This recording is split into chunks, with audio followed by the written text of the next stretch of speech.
Ben et Martha Gibson ont perdu leur fils, Michael, dans un accident avec des lits de fuite, il y a quelques années.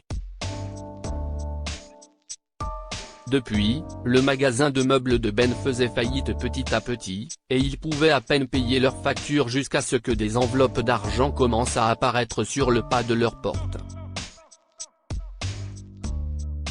Finalement, Ben a attrapé la personne qui les envoyait et n'a pas pu croire qui il était. Nous allons devoir vendre le magasin, chérie.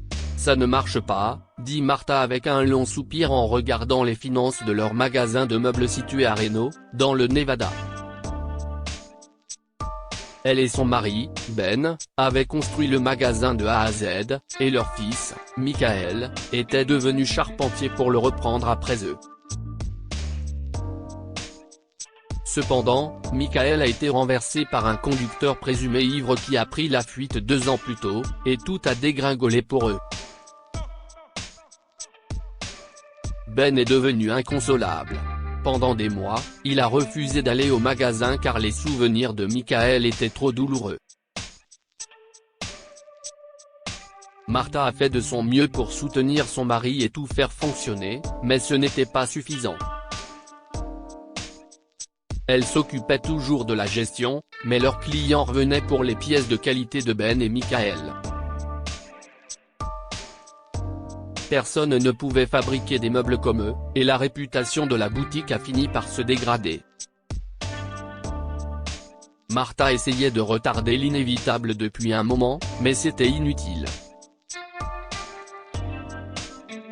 Ils ne pouvaient plus payer l'hypothèque du magasin et puisaient dans leurs économies. Il ne leur restait presque plus rien. Je suis désolé, Martha. Je vais commencer à aller au magasin et à travailler avec les gars. Je vais leur apprendre, promet Ben à contre-cœur, en se mouillant les lèvres et en se tordant les mains de nervosité. Martha le regarda avec tristesse et sut que son mari ne pouvait pas le faire. Il ne devrait pas avoir à retourner au magasin. Non, Ben. Nous pouvons vendre le magasin et laisser quelqu'un d'autre y construire ses rêves. Nous sommes trop vieux pour ça. Le terrain vaut beaucoup d'argent en ce moment. Nous pourrions finir de payer toutes nos dettes et il nous resterait encore un peu d'argent pour notre retraite, poursuit Martha en tapant sur le clavier de son ordinateur et en cherchant dans les feuilles de calcul de leur entreprise. Elle voulait s'assurer que tout était en ordre avant de commencer à chercher des acheteurs. Finalement, Ben reprend la parole. Tu as peut-être raison. Je n'aille pas ça en moi, souffle Ben, en arrêtant de se tordre les mains. Il s'est levé de la table de la cuisine et a annoncé, je vais aller chercher le courrier. Martha acquiesçait sans regarder son mari, alors qu'elle fouillait dans tous leurs dossiers. Mais soudain, Ben a crié et s'est précipité à l'intérieur. Martha. Martha. Qu'est-ce que c'est? Il tenait une épaisse enveloppe. Elle a quitté l'écran des yeux et a posé ses lunettes de lecture sur la table. De quoi parles-tu? A demandé Martha. Ben lui a donné l'enveloppe, et les yeux de Martha se sont écarquillés devant les nombreux billets de dollars qu'elle contenait. J'ai trouvé ça sur le pas de notre porte. Quelqu'un nous a envoyé de l'argent. Mais qui? S'est demandé Ben, en mouillant à nouveau ses lèvres. Si est probablement destiné à quelqu'un d'autre, Ben, a suggéré Martha, mais elle a ensuite remarqué l'adresse de leur maison ainsi que M. Et Madame Gibson écrit en lettres majuscules sur l'enveloppe. Je ne comprends pas. Qui a pu envoyer ça? Ta tante Caroline à Miami? Suggéra Ben avec espoir. Après la disparition de Michael, Ben était tellement déprimé qu'il n'avait pas remarqué à quel point ils avaient besoin d'argent jusqu'à ce que Martha propose de vendre le magasin. Il savait qu'il lui serait impossible de reprendre le travail, mais Ben ne voulait pas perdre le fruit de leurs efforts comme ça. Cet argent pourrait les sauver de la dette. S'il te plaît, s'est moquée Martha. Tante Caroline ne donnerait pas un verre d'eau à quelqu'un qui meurt de soif. Il n'y a aucune chance que ce soit elle. Elle secoue la tête en regardant l'argent. Finalement, ils ont décidé de le garder dans l'enveloppe au cas où quelqu'un viendrait le chercher dans quelques jours. Martha était sûre qu'il devait s'agir d'une erreur, peu importe ce que l'enveloppe disait. Cependant, une autre enveloppe est apparue quelques jours plus tard, et une autre après une semaine, et il ne savait pas quoi faire avec toutes ces enveloppes. Ben a donc décidé de se cacher dans les buissons tous les jours pendant quelques heures, dans l'espoir d'attraper celui qui faisait ça. Mais cela s'est avéré être plus difficile que prévu. Il était sur le point d'abandonner un vendredi après-midi quand un jeune homme est arrivé. Il devait avoir dans les 20 ans et portait un sweat à capuche noire remontée.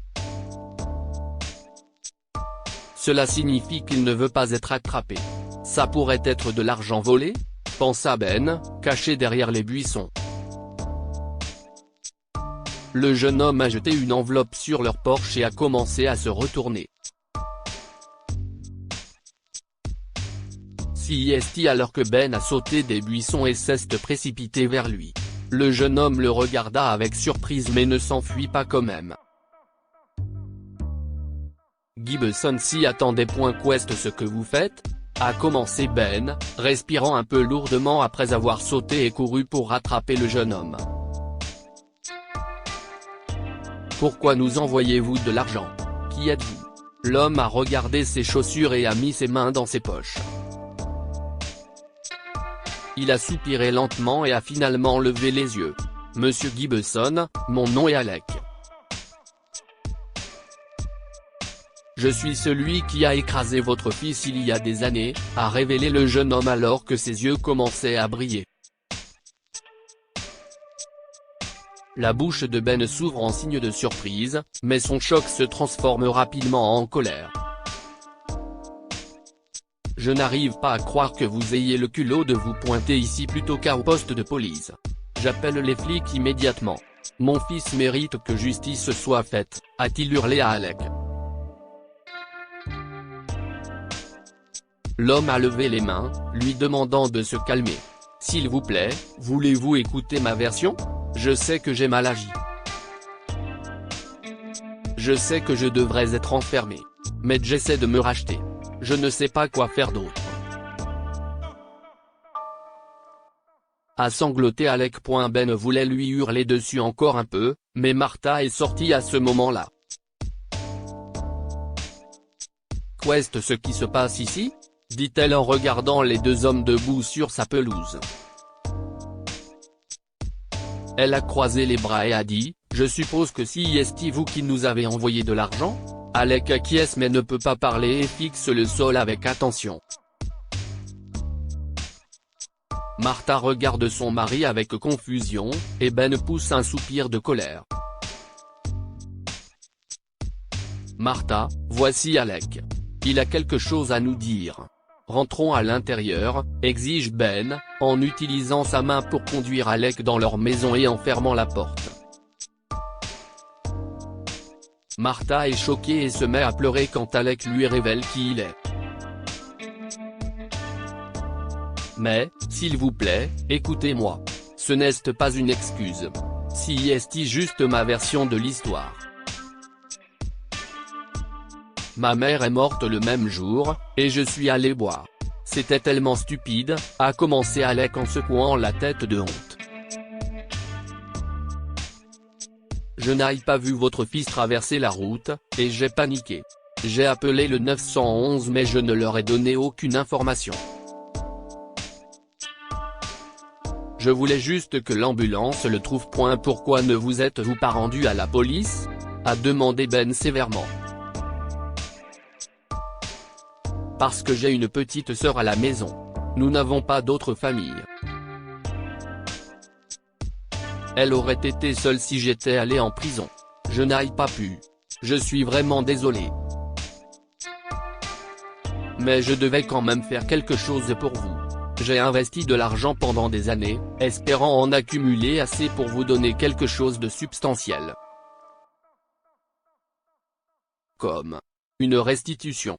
Je ne sais pas, quelque chose pour me faire pardonner. Au moins, un peu, explique Alec en larmes. Martha et Ben se sont regardés, ne sachant pas quoi faire de cet homme. Alec est resté silencieux pendant un moment, mais il a dû prendre la parole. Cependant, je comprends si vous voulez appeler la police. Je suis prêt à payer pour mes crimes. Si est ce qui est juste. Mais je vais quand même m'arranger pour que vous receviez l'argent. J'espère seulement que vous trouverez dans votre cœur la force de me pardonner un jour, a terminé Alec et a regardé le couple plus âgé en s'excusant. Au lieu d'appeler la police, je vous propose un marché, déclare soudain Martha. Ben et Alec la regardent avec surprise après qu'elle ait fini d'expliquer son idée. Mais Alec sort de son état de choc et accepte immédiatement. Martha et Ben n'ont pas pu appeler la police parce qu'ils ont vu combien Alec était désolé. Il ne leur semblait pas juste de l'envoyer en prison. Il souffrait au moment de l'accident et a agi de façon stupide. Martha lui a donc dit de commencer à travailler au magasin de meubles et d'apprendre le métier de charpentier. Étonnamment, Alec a un don naturel pour ce métier, même s'il lui faudra des années pour devenir un grand. En utilisant l'argent d'Alec, Ben et Martha ont pu régler leurs dettes et revitaliser leur magasin de meubles. Ils ont fini par rencontrer la sœur d'Alec, Holly, qui a commencé à travailler avec Martha à la gestion de l'entreprise.